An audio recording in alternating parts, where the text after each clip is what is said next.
আচ্ছা, কিছু না মনে করলে আমি জোহরের নামাজটা আদায় করে আসি।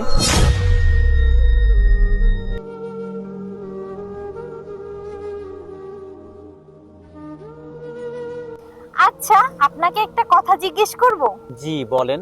আচ্ছা, আপনার তো একটা সংসার আছে, বাচ্চা কাচ্চাও আছে, তাহলে এই কাজ করে এত সুখে কিভাবে আছেন? আচ্ছা শুনেন, আমি যে কাজই করি না কেন আমি আল্লাহর উপর ভরসা রাখি। আর আমি এটাও মানি রিজিকের মালিক আল্লাহ তাআলা। ঠিক বলেছেন। আল্লাহর উপর অগাধ বিশ্বাস রাখলে শান্তি একদিন ইনশাআল্লাহ আসবেই। হ্যাঁ, আপনি ঠিক বুঝতে পেরেছেন। আচ্ছা, কিছু না মনে করলে আমি জোহরের নামাজটা আদায় করে আসি। আচ্ছা, আল্লাহ হাফেজ।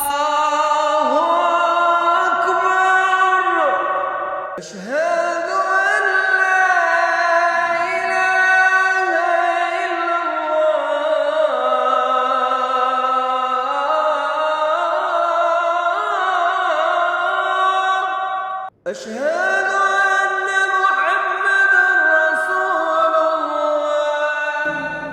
আল্লাহ তাআলা তোমার রিজিকে যা রেখেছেন তাই নিয়ে তুমি সন্তুষ্ট থাকো, তাহলে তুমি সবচেয়ে বড় ধনী হয়ে যাবে। এমনি পাওয়া এত সহজ নয়, আল্লাহর কাছে মন থেকে চাইতে হয়। কোনো বান্দা আল্লাহ তাআলার কাছে মন থেকে কিছু চাইলে তিনি কখনো কাউকে ফিরিয়ে দেন না। এই ভিডিওটা আপনাদের কাছে কেমন লেগেছে অবশ্যই একটা কমেন্ট করে যাবেন।